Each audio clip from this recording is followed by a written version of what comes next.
145 కీర్తన 14వ వచనం మాత్రం చదువుదాం. యెహోవా పడిపో వారందరినీ ఉద్ధరించేవాడు, కృంగిపోయిన వారందరినీ లేవనెత్తువాడు. పడిపోయిన వారందరినీ ఉద్ధరించేవారు. పడిపోయిన వారిని చూసి ఎగతాళి చేయొద్దండి. పడిపోయిన వారిని చూసి ఎగతాళి చేయొద్దు. భలే జరిగింది అనొద్దు. నాకు ముందే తెలుసు నువ్వు పడతావని పెద్ద ప్రవచనం చెప్పొద్దు. ఈ ఆరిదేరిపోయిన ప్రవచనకారులు బయలుదేరాడు. ఇప్పుడు పడిపోయినోడిని చూసి నాకు ముందే తెలుసు నువ్వు పడిపోతావని దేవుడు ఎప్పుడో చెప్పాడు. ఏం చెప్పాడు నీకు? పడిపోయినోడిని లేవనెత్తుతానని చెప్పాడు. పడిపోయినోడిని పడేస్తానని చెప్పలేదు. పడగొడతానని చెప్పలేదు. పడగొట్టేవాడు ఆయన కాదు, నిలబెట్టేవాడు ఆయన.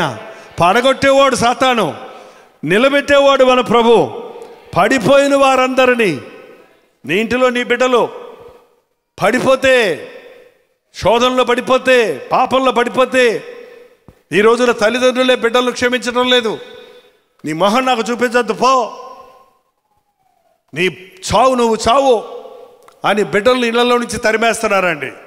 జాగ్రత్త.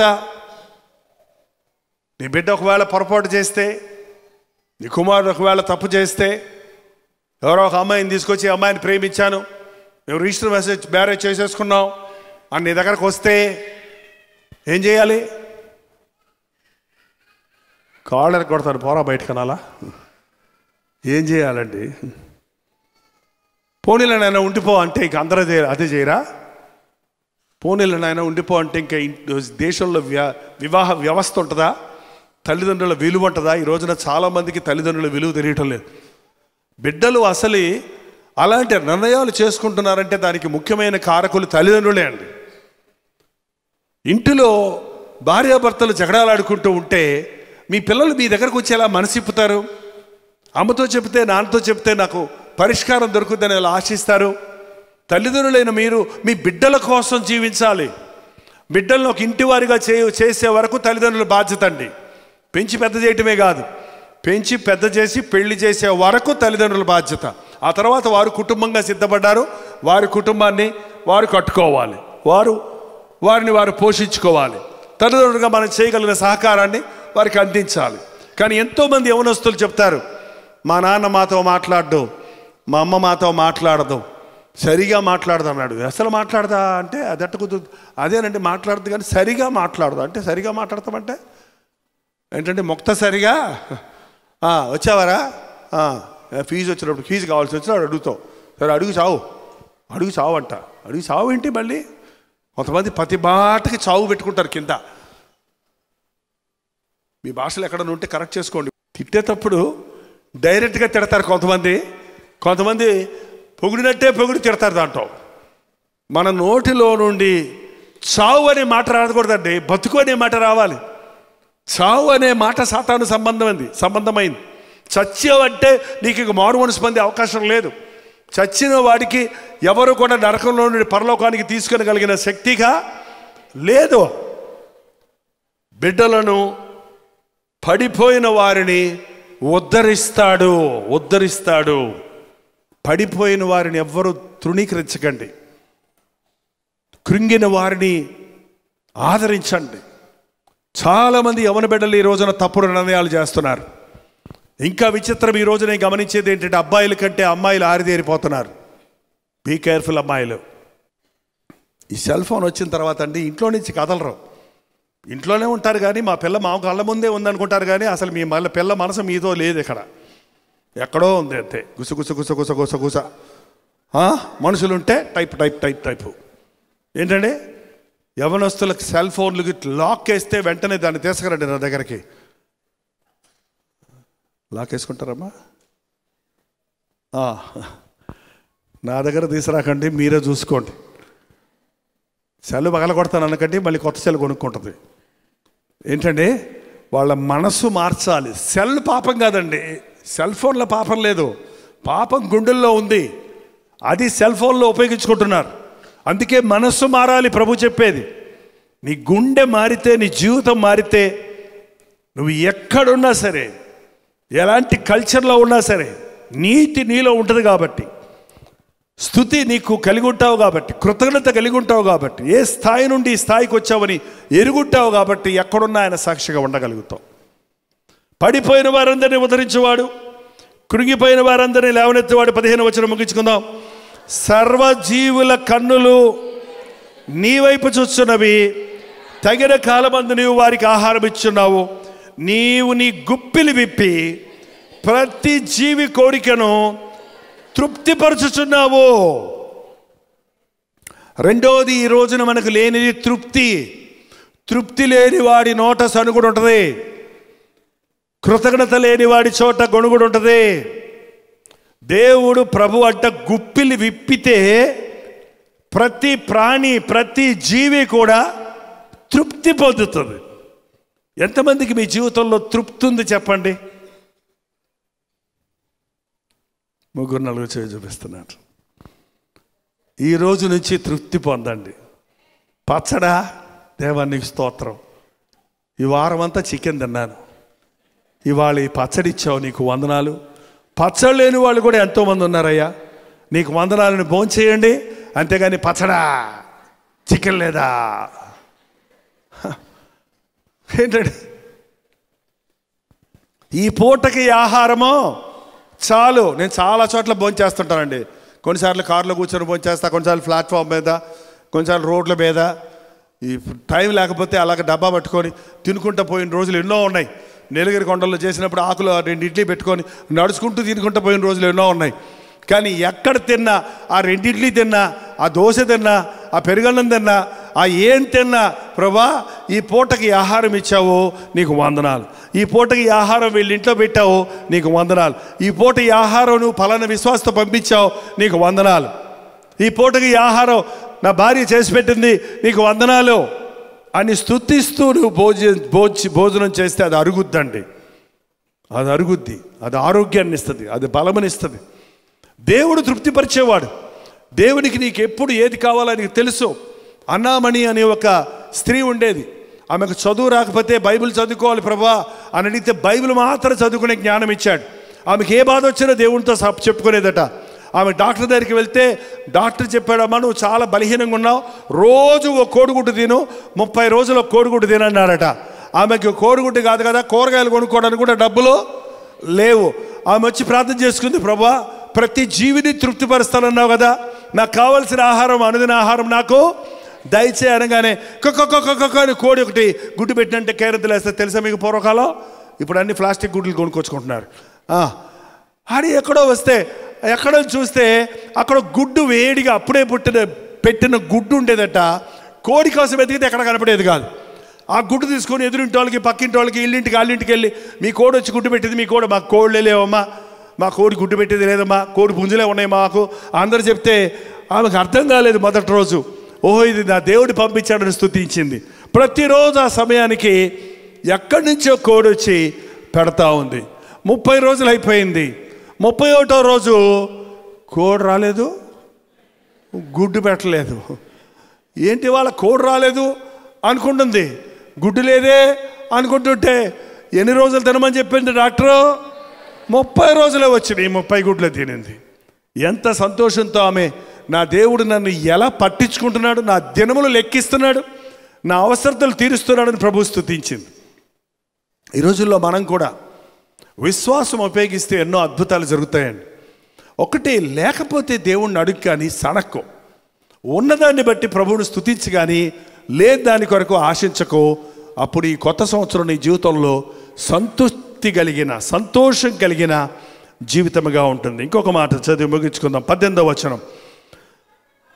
తనకు మొరపెట్టు వారందరికీ, తనకు నిజముగా మొరపెట్టు వారందరికీ, ఎవరికి? తనకు మొరపెట్టు వారికి. మరి నిజంగా మొరపెడతామేంటి మళ్ళీ? నిజంగా మొరపెడతామేంటి మళ్ళీ? మనం ఈరోజు కావాల్సిన వాటికి అడిగే విధానం వేరు, 10 రోజులకు కావాల్సిన అడిగే విధానం వేరు. నీ దగ్గర అస్సలు డబ్బులు లేనప్పుడు నువ్వు చేసే ప్రార్థన, నీ దగ్గర 3 రోజులు సరిపోయిన డబ్బులు ఉన్నప్పుడు చేసే ప్రార్థనకి తేడా ఉంటుందా లేదా? 3 రోజుల తర్వాత ప్రభా భోజనం డబ్బులు దయచేయి అనేదానికి వేరేలా చేస్తావు. ప్రభా పైసా లేదయ్యా, ఈ పూట అన్నానికి లేదయ్యా అన్నప్పుడు చేసే ప్రార్థన ఎక్కడి నుంచి వస్తుంది? గుండెల్లో నుంచి. అది నిజంగా మొరపెట్టడం, నిజంగా దేవుణ్ణి అడగటం, నీ అవసరత కొరకు నిజంగా విశ్వాసంగా పూర్తిగా దేవుడి మీద ఆధారపడి అడిగితే ఆయన మనకు సమీపంగా ఉన్నాడు. 21వ వచనం, నా నోరు యెహోవాను స్తోత్రము చేయును, శరీరులందరూ ఆయన పరిశుద్ధ నామమును నిత్యము సన్నుతించెదరు. నా నోరు, అందరు చెప్పండి నాతో పాటు, నా నోరు. ఆగండి ఆగండి ఆగండి, ముందు మీ నోరు పెట్టుకోండి ఫస్ట్, మిగిలింది అప్పుడు చదవకండి. అక్కడ వాక్యం చదవమంటలేదు, మీ దేవునితో చెప్పాలి. నా నోరు సనగదు, గొనగదు, అబద్ధం ఆడదు, బూతులాడదు, అపకారము తలపెట్టదు, కొండెములు చెప్పదు, విమర్శలు చేయదు, తీర్పు తీర్చదు. నా నోరు యెహోవాను స్తోత్రము చేయును, నా నోరుతో దేవుణ్ణి స్తుతిస్తాను. ఒకే నోటితో దేవుణ్ణి స్తుతిస్తున్నావు, అదే నోటితో పక్కవాడిని దూషిస్తున్నావు. ఇది న్యాయమా అన్నాడు యాకోబు. 2 నాలుకలు ఉంటాయి, ఎవరికో తెలుసా? పావుకి. కొంతమంది మనుషులు కూడా 2 నాలుకలు ఉంటాయి. ఒక నాలుకను దేవుణ్ణి స్తుతించడానికి, మరో నాలుక పొరుగువారిని ద్వేషించడానికి. ద్విమనస్కులను, ద్వినాలిక కలిగిన వారును సాతాను సంబంధాలు కానీ ప్రభువు సంబంధులు దేవునిని స్తుతించిన నోటితో పొరుగువారిని దూషించకూడదు.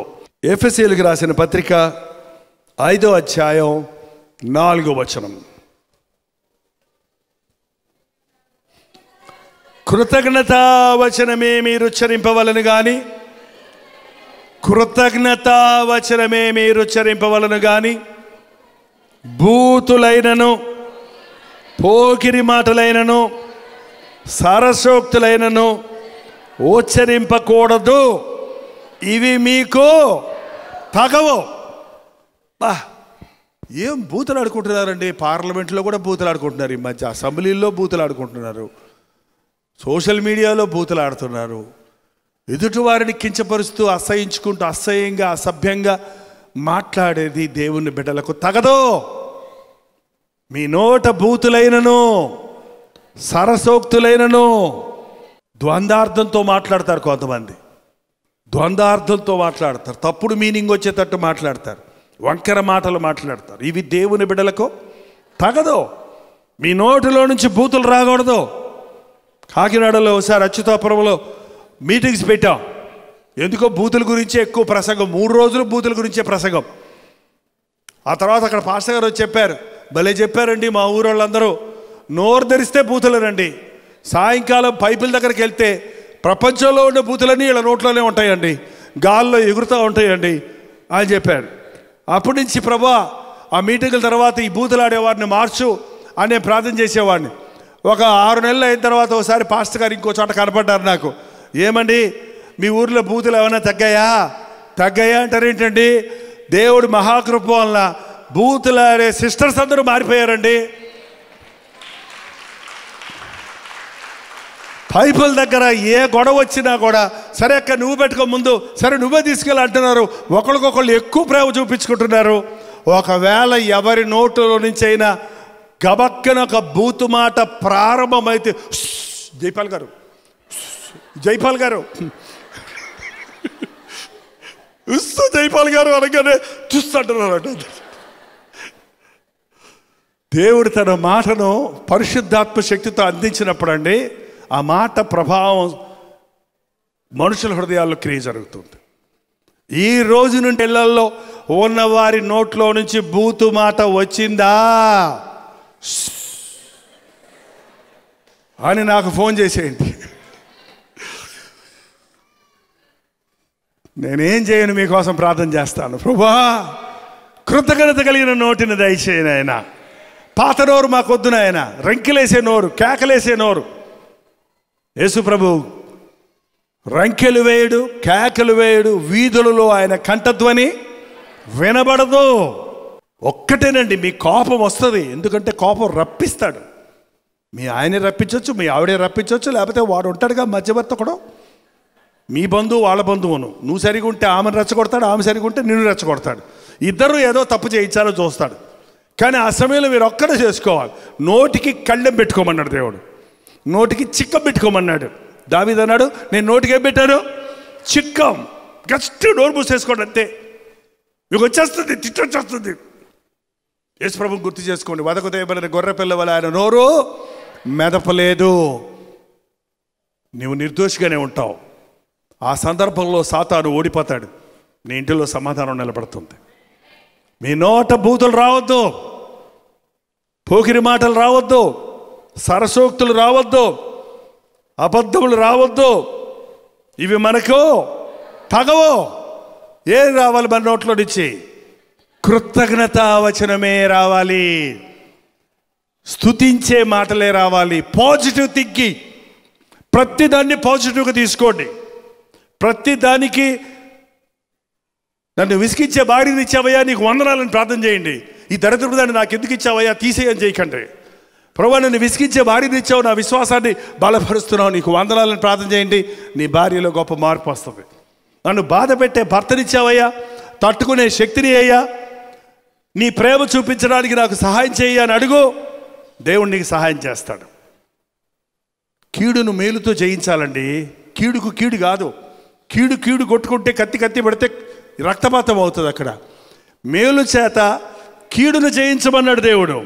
కాబట్టి ఒకవేళ నీ పక్క వారు, నీ ఇంటి వారు, నీ భార్య, నీ పిల్లలు నిన్ను విసిగిస్తే అప్పుడే వస్తుంది మరి నిజమైంది. ఆ సంఘంలో ఒక విశ్వాసం ఉన్నాడు, ఏయ్యా నిన్ను చాలా రోడ్డు మీద బచ్చి బూతులు మాట్లాడావంట, నువ్వు బాప్తిసం పొందావు కదా, చర్చిలో మంచి పాటలు పాడతావు కదా, మళ్ళీ బూతులు మాట్లాడావంటే ఏంటంటే మీకు చెప్పేశారా అన్నా అన్నాడు. నాకు చెప్పారో లేదో అది వదిలిపెట్టు, ఎవరు చెప్పారు అవన్నీ వదిలిపెట్టయ్యా, బూతులు మాట్లాడావా లేదా, దొరికిపోయాను దొంగ అనుకొని. అదేనన్నా నాకు చాలా బాధగా ఉంది. ఆ సమయంలో కోపం వచ్చినప్పుడు ఎక్కడి నుంచి వచ్చేసాయి అన్నాడు. ఏంటి, జపాన్ నుంచా, చైనా నుంచా, అమెరికా నుంచా, ఎక్కడి నుంచి వచ్చాయి? హృదయము నిండి ఉన్న దానిని బట్టి. నోటిని అదుపులో పెట్టుకోవడం కుదరదు. హృదయం క్రీస్తు రక్తంలో కడగబడాలి. నీ హృదయం కడగబడిన రోజున నీ హృదయంలో సాతాను సంబంధమైనవి ఏవి ఉండవండి. నీ హృదయం దేంతో నింపుకుంటావు? వాక్యంతో నింపుకో. నోరు తెరిస్తే వాక్యం వస్తుంది నీ నోట్లో నుంచి. ప్రార్థనతో నింపుకో. నోరు తెరిస్తే ప్రార్థన మాటలే వస్తాయి నీకు. దేవుని మాటలు జ్ఞాపకం చేసుకుంటుండు. ఎవరితో మాట్లాడినా దేవుని విషయాలే మాట్లాడుకుంటాం. ఎప్పుడైతే మనం ఈ బూతులు ఏంటుంటామో, ఈ సీరియల్స్లో, ఈ సినిమాల్లో కూడా బూతులు అంటే ఈ మధ్య నేను ఎవరో చెప్పారు నాకు, క్విక్ అంటారంట. అదేదో ఆ బూతు మాట సగం వినపడి సగం వినపడకుండా పక్కోడు నేర్చుకోవడానికి వాడు ఫిలప్ చేస్తాడు. ఫిలప్ ద బ్లాంక్ అనమాట వాడు. ఏంటంటే అంటే ఆ మాట పూర్తి అవుద్దంట. అంటే ఇంత నీచ స్థితికి మన తెలుగు భాష దిగజారిపోయిందంటే చాలా బాధగా ఉందండి. ఇలాంటి లోకంలో పడి ఉన్న వారిని మనం అలాంటి భాషకు బానిసలమైపోతున్నాం. అనుదినము ఆయన్ని స్తుతించాడు. మీ పిల్లల ముందు దేవుణ్ణి స్తుతించండి, పిల్లలు స్తుతిస్తారు. పిల్లల ముందు జగడాలు పెట్టుకోకండి, పిల్లల ముందు అరుచుకోకండి, పిల్లల ముందు వాళ్ళ గురించి వీళ్ళ గురించి చెడ్డగా మాట్లాడుకోకండి. ఒక కుటుంబం ఉందంట, మీటింగ్కి వెళ్ళి వచ్చిన తర్వాత పిల్లలు కూర్చోబెట్టుకొని అందరు కలిసి భోజనం చేసుకుంటారంట. భార్యాభర్తలు ఇద్దరు చర్చిలో చెప్పిన ప్రసంగాన్ని విమర్శించుకుంటూ, ఆ పాస్టర్ ఏంటి అటు చెప్తాడు, అది అట్ట కుదురుద్ది, ఈ పాస్టర్లు అందరూ ఇంతే అని ఇద్దరు భార్యాభర్తలు మాట్లాడుకుంటుంటే బిడ్డలు ఇట్ట చూస్తుంటారట. వాళ్ళు చాలా గొప్ప భక్తులు అయిపోతారు పెద్దోళ్ళు అయ్యాక కదా. ఏమవుతారండి, ఈ పాస్టర్లంతా ఇంతే, ఒకేసారి కొట్టిపడేస్తారు, అంతే ఒకేసారి కొట్టిపడేస్తారు. ఈరోజు దేవుడు మనతో ఏం మాట్లాడాడు? ఈరోజు దేవుడు మనకి ఏం నేర్పించాడు? ఏ పాస్టర్ గారో మనకెందుకు, ఏ సంఘమో మనకెందుకు, ఏ స్థితిలో ఉన్నారో మనకెందుకు, ఎన్నో మనకు అర్థం కాలేదు, అవన్నీ మనకెందుకు? ఈరోజు నాతో దేవుడు ఏం మాట్లాడాడు చూసావా, మనం ఏమనుకున్నామో అదే దేవుడు మనకు జవాబు ఇచ్చాడు అని భార్యాభర్తలు మాట్లాడుకుంటే పిల్లలు చప్పట్లు కొడతారు. పిల్లలు దేవుడిని స్తుతించడం నేర్చుకుంటారు. మన పిల్లలకు నేర్పించాల్సింది స్తుతి, కృతజ్ఞతలు. చాలామంది యౌవనస్తులకి ఇవాళ స్తుతి కృతజ్ఞతలు లేవు. ఆశీర్వాదకరంగా ఉండవలసిన తల్లిదండ్రులే అభ్యంతరకారకులుగా మారుతున్నారండి. చాలా విచారం, చాలా విచారం. ఒకప్పుడు తల్లిదండ్రులు వచ్చి మా బిడ్డలు చెడిపోతున్నారయ్యా, నా కుమారుడు దురభ్యాసాలకి బానిస అవుతున్నాడయ్యా, తాగుతున్నాడయ్యా, ప్రార్థన చేయమని అడిగేవారండి. ఈ రోజుల్లో పిల్లలు వచ్చి మా నాన్న ఇంకా మారలేదు, మా అమ్మ ఇంకా మారలేదు, మా నాన్న తాగి శరీరాన్ని పాడు చేసుకుంటున్నాడు, ప్రార్థన చేయమని అడుగుతూ చూస్తున్నామండి. అంటే బిడ్డలు కలిగిన తల్లిదండ్రులు కూడా దేవునికి భయపడకుండా, దేవుడిచ్చిన బిడ్డలకు మాదిరి లేకుండా తమ జీవితాలు నాశనం చేసుకునే పరిస్థితుల్లో ఉండటం ఎంత విచారకరమైన విషయం. తల్లిదండ్రులైన మనం మన బిడ్డలకు మాదిరిగా ఉండాలి, ప్రార్థన నేర్పించాలి, స్తుతి నేర్పించాలి. యేసు ప్రభువుని ఎరిగిన తర్వాత కూడా మనకి బాధలు ఉంటాయండి, రోగాలు ఉంటాయి, కష్టాలు వస్తాయి. కానీ వాటిల్లో నుంచి ప్రభు బయటికి తీస్తాడు. ఎందుకో తెలుసా? అలాంటి కష్టాల్లో ఉన్నవారికి నీ సాక్ష్యాన్ని పంచటానికి. టైఫాయిడ్ జ్వరంతో ఒక వ్యక్తి బాధపడుతుంటే నీకు ఎప్పుడు టైఫాయిడ్ రాలేదనుకో, దీనికే ఇంత బాధపడతావు ఎందుకు, అదే బాధలే అంటావు నువ్వు. నీకు టైఫాయిడ్ వచ్చి మంచాన పడుకొని 15 రోజులు లేచావనుకో, టైఫాయిడ్ వాళ్ళని చూసినప్పుడు ఏమంటావు? అంతే లెక్క, నోరు చేదుగా ఉంటుందిలే, తినబుద్ధి ఇదిలే, బాధగానే ఉంటుందిలే, ఇదిగో ఈ మందు వేసుకో, రెస్ట్ తీసుకో, మాంసం మసాలా కొంచెం తినకో, మజ్జిగ తాగు, తగ్గిపోద్ది అని నీ అనుభవ సాక్ష్యం చెప్తావు. యేసయ్య నీకు ఉపకారాలు చేసినప్పుడు ఆ ఉపకారాల గురించి అందరికీ ఉపకారం. ఆయన నీకు చేసిన దేవుడు ఇతరులకు కూడా, మన వాళ్ళు కాదండి, మన కులం కాదండి, మన జాతి కాదండి, మనకు విరోధులండి అనొద్దండి. ఆయన అందరినీ ప్రేమిస్తున్నాడు. చెడ్డవారి మీద మంచివారి మీద కూడా సూర్యరశ్మిని వికసింపజేస్తున్నాడు, వర్షము కురిపించజేస్తున్నాడు. మంచోడు గులాబీ చెట్టు వేసుకుంటే మంచి గులాబీ, చెడ్డోడు గులాబీ చేసుకుంటే గబ్బు వాసన వస్తుందా? చెడ్డోడు ఇంట్లో గులాబీ చెట్టు వేసుకున్నా గులాబీ వాసనే వస్తుంది. ఆయన అందరికీ ఉపకారి. యెషయా దేవుని మందిరంలోకి వెళ్ళి అన్నాడు, అయ్యో నేను అపవిత్రమైన పెదవులు గలవాడను. ఏమన్నాడు? అపవిత్రమైన పెదవులు గల జనుల మధ్య, మనం అపవిత్రమైన పెదవులు గల జనుల మధ్య నివసిస్తున్నప్పుడు, వారి మాటలు మనం వింటున్నప్పుడు, మనకు తెలియకుండానే మన కోపం వచ్చినప్పుడు, మన బలహీనమైనప్పుడు మన నోట్ల నుంచి ఆ మాట వస్తుంది. అందుకని దుష్టుల ఆలోచన చొప్పున నడవక, పాపుల మార్గమును నిలువక, అపహాసకులు కూర్చుండ చోట కూర్చుండక, యెహోవా ధర్మశాస్త్రమందు ఆనందించుచు దివారాత్రములు దాన్ని ధ్యానించేవాడు ధన్యుడు. అట్టివాడు ఆకువాడక తన కాలమందు ఫలమిచ్చు చెట్టు వలె ఉండను. అతడు చేయనదంతయు, ఈ సంవత్సరము నీవు చేసేదంతా సఫలమవ్వాలంటే, నీవు ప్రోస్పర్ అవ్వాలంటే, సక్సెస్ అవ్వాలంటే, అభివృద్ధి చూడాలంటే, ఆశీర్వదించబడాలంటే స్తుతించు. ప్రభువుని స్తుతించడం నేర్చుకోండి, ఆయన వాక్యాన్ని ధ్యానించడం నేర్చుకోండి. అప్పుడు మీరు చేయనిదంతా సఫలమవుతుంది. ఈ సంవత్సరం ఒక అభివృద్ధికరమైన, ఆశీర్వాదకరమైన స్తుతి సంవత్సరముగా మనందరికీ ఉండును గాక. లేచి నిలబడి ప్రార్థన చేసుకుందాం. కొద్ది నిమిషాల్లో మనం వెళ్ళిపోతున్నాం. ఒక నిబంధన చేసుకోండి. ఈ రోజు నుండి దేవుడు చేసిన మేలు నేను తలస్తాను. నాకు జీవం ఇచ్చావయ్యా నీకు వందనములు, నా కుటుంబం ఇచ్చావయ్యా నీకు వందనములు, నాకు భర్తనిచ్చావయ్యా నీకు వందనములు. ఎంతోమంది భర్తను పోగొట్టుకుని అవస్థపడుతున్నారు. నాకు భార్యనిచ్చావయ్యా నీకు వందనాలు. ఎంతోమంది భార్యలు లేక అనేకులు అవస్థపడుతున్నారు, వేదన పడుతున్నారు. నాకు గర్భఫలం ఇచ్చావయ్యా నీకు వందనాలు. నాకు చిన్న ఉద్యోగం ఇచ్చావు నీకు వందనాలు. చిన్న ఇల్లు ఇచ్చావు నీకు వందనాలు. నన్ను సజీవుడిగా ఉంచావు నీకు వందనాలు. లెక్క పెట్టుకుంటే ఎన్నో వస్తాయి మేలులు. నాకు కళ్ళు ఇచ్చావయ్యా వందనాలు. నాకు చేతులు ఇచ్చావయ్యా వందనాలు. నాకు కాళ్ళు ఇచ్చావయ్యా నీకు వందనాలు. నాకు ఊపిరి ఇచ్చావయ్యా నీకు వందనాలు. తల్లిదండ్రులు ఇచ్చావయ్యా నీకు వందనాలు. కుటుంబం ఇచ్చావయ్యా నీకు వందనాలు. పడినప్పుడు నన్ను లేవనెత్తావయ్యా నీకు వందనాలు. కృంగినప్పుడు నన్ను ఓదార్చావయ్యా నీకు వందనాలు. రోగునైనప్పుడు నన్ను స్వస్థపరిచావయ్యా నీకు వందనాలు. చావాలనుకున్నప్పుడు బ్రతికించావయ్యా నీకు వందనాలు. నువ్వు ఉపకారివని లోకానికి చాటడానికి నాకు సహాయం చేయి. నువ్వు పడిన వాడిని ఉద్ధరించేవాడివని, పడిన వారిని చూసి ఎగతాళి చేయక వారిని ప్రేమతో నీ సాక్ష్యం ఇచ్చినకు నాకు సహాయం చేయి నాయన. కృంగిన వారిని లేవనెత్తడానికి సహాయం చేయి. నన్ను రక్షించిన ప్రభువా, నా చుట్టూ వారిని రక్షించు, నా ఇంటి వారిని రక్షించు. నన్ను ఆశీర్వదించావు, నన్ను ఆశీర్వాదకరంగా చేయ్యా. ప్రతి ఒక్కరూ నోరు తెరిచి ప్రార్థన చేయండి. ప్రార్థన. పరిశుద్ధుడా, ప్రేమగల తండ్రి, ఒక్కసారి నీ బిడ్డలు చూడు నాయన. ప్రతిరోజు స్తుతితో మా దినచర్య ప్రారంభించడానికి సహాయం చేయ్యా. ప్రతిరోజు నీ సహాయం మాకు దయచేయి నాయన. ఆపదల నుంచి తప్పించు నాయన, యాక్సిడెంట్ నుంచి తప్పించు నాయన, సాతాను ఉచ్చుల నుంచి తప్పించు నాయన, సాతాను బంధకముల నుంచి తప్పించు నాయన. మారని వారి మధ్య మేముంటుండగా వాళ్ళ వల్లే మేము మారిపోక మా మౌనముతో వారిని మార్చడానికి, వారి ప్రేమతో వారిని మార్చుకోవడానికి మాకు శక్తి దయచేయి.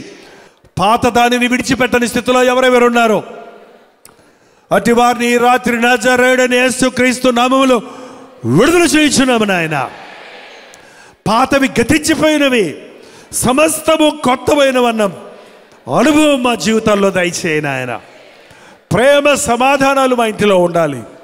స్తుతి కృతజ్ఞతలు మా ఇంటిలో ఉండాలి. మా ఇంటి వారి మధ్య ఏక మనస్సు ఉండాలయ్యా. ఇది మొదలుకొని నేను మిమ్మల్ని ఆశీర్వదిస్తానన్న మాట ఈ కొత్త సంవత్సరంలో అనుదినము అనుక్షణం మా జీవితాల్లో అనుభవించడానికి సహాయము చేయమని యేసుక్రీస్తు నామములో అడుగుచున్నాము తండ్రి. మన తండ్రి అయిన దేవుని యొక్క ప్రేమయు, కుమారుడైన క్రీస్తు యొక్క కృపయు, ఆదరణకర్త అయిన పరిశుద్ధాత్మ యొక్క సహవాసము కూడి వచ్చిన మనందరికీ ఇప్పుడును సదాకాలము తోడై ఉండను గాక. ఆమేన్, ఆమేన్, ఆమేన్. స్తుతులివిగో నా ప్రభువా, ప్రియమైన నా దేవా. హల్లెలూయా, దేవునికి స్తోత్రం. బెంగళూరు పరిసర ప్రాంతాల్లో ఉన్న వారికి శుభవార్త. ప్రతిరోజు దేవుని వాక్యాన్ని అనేక భాషల్లో వింటున్న మిమ్మల్ని ముఖాముఖిగా చూడాలని, మీకోసం వ్యక్తిగతంగా ప్రార్థించాలని బెంగళూరు వస్తున్నాం. ఆగస్టు 27వ తారీఖు మధ్యాహ్నం 2 గంటల నుంచి 5 గంటల వరకు, 6 గంటల నుంచి 10 గంటల వరకు జరిగే ఈ 2 సెషన్స్లోనూ పాల్గొనడానికి సిద్ధపడరండి. మిమ్మల్ని ముఖాముఖిగా చూసి వ్యక్తిగతంగా మీరు ప్రార్థించాలని, దేవుని వాక్యమును ధ్యానించి మనమందరం కలిసి దేవుని సన్నిధిలో ఆనందించాలని ఈ 1 డే గెట్ టుగెదర్ను ఏర్పాటు చేస్తున్నాం. రండి, కుటుంబాలుగా తరలి రండి. ప్రభు సన్నిధిలో మనందరం కలిసి ఆయన వాక్యాన్ని ధ్యానిద్దాం, ఆయన్ని ఆరాధిద్దాం. మరి ముఖ్యంగా మీ సాక్ష్యాలు వినడానికి, మీ కొరకు ప్రార్థించడానికి నేను ఎంతో ఆశ కలిగి ఉన్నాను. సోషల్ మీడియా ద్వారా, టెలివిజన్ ద్వారా వాక్యం వింటున్న మిమ్మల్ని ముఖాముఖిగా చూసి బలపరచాలని ఎంతో ఆశతో ఉన్నాం. తప్పకుండా రండి. బెంగళూరులోని హడ్సన్ కమ్యూనిటీ సెంటర్లో, సిఎస్ఐ కాంపౌండ్లో ఈ 1 డే గెట్ టుగెదర్ జరుగుతుంది. మరిన్ని వివరాలు కావాలంటే 8939393939 నెంబర్కి మీరు కాల్ చేయండి. లేకపోతే మీరు చూస్తున్నటువంటి నెంబర్లకు వాట్సాప్ పెట్టండి, లింక్ మీకు పంపిస్తారు. తప్పక వస్తారు కదా.